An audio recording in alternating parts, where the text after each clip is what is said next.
WSAV, the station that's on your side. You're watching News 3 Today. Good morning, everyone. I'm Kim Gusby. Ben Katko has the morning off. Thanks for joining us on News 3 Today. We start with breaking news this morning out of Michigan. Police are investigating reports of a shooting at Campbell Hall Dormitory at Central Michigan University in Mount Pleasant. The school reported the incident on its website and Twitter account. Mount Pleasant police are currently looking for a suspect who's considered armed and dangerous. According to police, schools in the area, the university, and all city buildings are on lockdown. Of course, we'll continue to bring you any updates on this story on air and online. Well, we're taking a look now at our forecast this morning, and Kyle Dennis, we were trying to decide it's somewhere between fair and fabulous. We'll go with fantastic, would you say? It's Friday morning. It's Friday and there's sunshine, so you know what? I think we can say that. It's a little breezy still, and it's certainly getting a little bit cooler. But this afternoon, we should get above 70 degrees. It's in the 60s right now. As we take a look at Spiro's Titan radar and satellite, though, no clouds as far as the eye can see, at least approaching us. All of the nasty weather's up in the northeast, that is. If you do have travel interest today or flights this morning or heading into this afternoon, you may want to keep an eye on those. There could be some delays. Even the big cities now are starting to see a changeover from rain to snow. That rain-snow line right near New York City right now. So just give you a little heads up on that. 63 in Savannah, 61 Statesboro. Still cool and Metter, 59. But we will climb to the upper 60s, low 70s. Lots of sunshine this afternoon, but breezy, and it's that northwest wind that's knocking these temperatures down. So the temperatures go down into the 60s for the weekend, but you know what's not going down, Kim Gusby? The pollen. The pollen. Sky high right on through Tuesday in the high category. Whoa. You know what this pollen is? What is it? It's rude. It is rude and disrespectful. It's very disrespectful. I don't like it.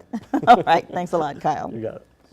On now to news this half hour. They've been talking about it for weeks, and now it's official. Savannah City Council voted on a controversial proposal to change the penalties for marijuana possession. Alderman Van Johnson has been pushing to lessen the penalty for simple marijuana possession that is less than an ounce. His proposal, instead of jail time, offenders could receive a fine of up to $150 at the discretion of officers. He says it's to save the city money and resources. The council voted 8-1 to approve it. For those that have gotten caught, for them now it's not a death sentence, that they don't have an arrest record, which sometimes can hurt them later on. Like, we've all done things that we wish we had thought better of when we got older. We've come unto ourselves. We kind of realized we could have made smarter choices. We're trying not to crucify people for the rest of their lives for a mistake that they've made. The new ordinance is only for the city of Savannah. The rest of Chatham County is still under the jurisdiction of current Georgia law. The next steps include training SPD officers and advising them on how to know when to fine and when to arrest. The new law is set to take place July 1st. The Georgia Senate has passed a bill to move from a digital-based voting system to paper ballots, but it's a long way from law. It still has to be considered by the House. One person supporting the move is former Congressman John Barrow, who says the bill doesn't go far enough. The legislation calls for paper ballots by 2020 or 2024. He thinks it should start this year for the November 2018 midterm elections. Barrow is running for Secretary of State, an office which oversees elections. He's calling on the current Secretary of State, Republican Brian Kemp, to implement the changes now. I certainly believe we need to go back to the future with using new and improved technology to scan and evaluate ballots, but to cast ballots in a more traditional fashion, paper and pencil. We reached out to Secretary of State Kemp. A campaign spokesman said Kemp supports a verifiable paper trail, but says Barrow's debate is all about politics. The community lost a warrior back in 2016 when Jenkins High School student Toria Garvin lost her battle with leukemia. Her friends and family vowed that Garvin's spirit would live on. Happening today, the HV Jenkins peer mediation team is holding a blood drive in her memory. News 3's Danny Dykes is on your side this morning. She's live at Jenkins High School with more on Toria's legacy. Good morning, Danny. Hey there, Kim. Well, happening right now behind me, the ROTC is performing drills to honor the life of Toria Garvin, who her mother says was a huge fan of the ROTC. Friends describe Toria as a positive role model who inspired others through her bravery, community service, and responsibilities as a peer mediator. Students are currently standing in line at the Jenkins High School auditorium for the second annual blood drive hosted in Torea's memory. Family and friends have also held a walk and a basketball shootout to raise awareness of childhood cancer and honor their fallen warrior. Torea's loved ones hope to continue to share her passion and save a life along the way. We can still show our love and support even though sometimes our loved ones are no longer here with us. We can do things to send the message to them and to their family that we're still here for you, and we will continue to support you. And this is not the last event for Torea's friends and family. They formed a team to walk and relay for life on March 11th. Live at Jenkins High School, Danny Dykes, WSAV News 3. Thank you, Danny. In a crime and safety report this morning, there's heightened fears about security at a place where students should feel safe. In the past week, there have been threats directed towards at least 5 local schools. Yesterday, officials in Chatham County say a Hubert Middle School staff member found a student with a gun. The school was immediately placed on lockdown. Wednesday, police investigated another threat at New Hampstead High School. Someone posted a message that said, quote, "Tomorrow is the day." Campus police searched the school before students arrived, and the students were checked with a metal detector when they got there. A lot of my friends didn't go to school today because we're so unsure. You never know what's going to happen in class. You never know, especially at New Hampstead. We remain vigilant. Our schools and our campus police have put in every security measure at every school we have. School leaders are reminding students if you see something out of the ordinary, tell someone immediately. They're also reminding parents to talk to their children about the consequences of school threats. In a News 3 follow-up, a Bluffton teen is facing criminal charges for her written protest on the walls of her school. Amy Huey wrote, quote, "You cannot silence us" on the walls of all 12 bathrooms at Bluffton High. The 15-year-old admitted to writing the political statement. She hoped it would get students more active in the debate on school safety. It also drew the attention of the Bluffton Police Department, who have now charged Amy with malicious injury to property, a similar charge to vandalism. I know that, this is a good student.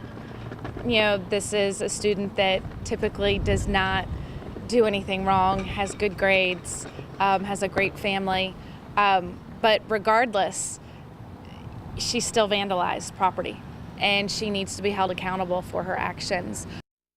Huey and her parents will now have to go to family court in a few weeks to face those charges.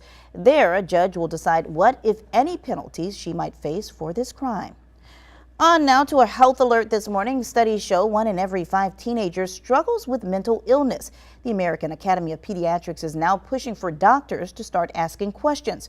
For the first time in a decade, the Academy changed its guidelines to request doctors to start screening children ages 12 and up for depression. At Beaufort Pediatrics, they've been using a basic questionnaire for more than a year now. They estimate they've been able to get help for about 10% of the teens they've identified.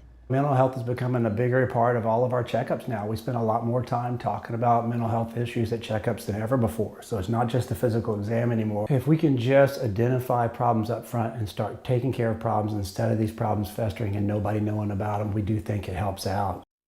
Questions include asking kids if they have little interest in doing things or feel sad most days. In a News 3 education report, the Savannah-Chatham County Public School System is getting students prepared for life after high school. Area businesses and universities will take part in the College and Career Fair tomorrow. There will also be workshops on college finances, employment preparation, and test taking.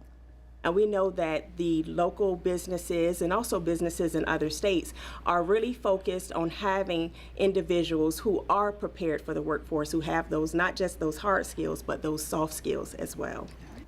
The College Career Fair takes place tomorrow from 10 until 1 at the Mighty 8th Air Force Museum in Pooler. It's free and open to the public.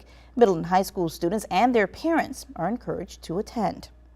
From our Georgia Southern Statesboro newsroom, a Bullitt County High School class is learning all about construction concepts, but instead of hammers and nails, they'll be using holograms. Statesboro High School's construction class received a $5,000 grant from the governor's office to purchase special software. It's called HoloLens, and it will make it easier for students to design and build projects. They also want to show how other technology like laptops and drones help with the construction and building industry. What we're hoping to do is to be able to get students to see something in the two-dimensional form, bring it to life through holographic imagery with this Microsoft HoloLens. It's very hard to take a two-dimensional drawing and get students to conceptualize that in a three-dimensional world if you don't actually have a building site to go into. The students hope to start using the new software before the end of the school year. But on behalf of the City Council and the City of Savannah, we are excited to have the St. Patrick's Day Parade and the Grand Marshal and the Parade Committee here today to accept this accept this permit and go forward.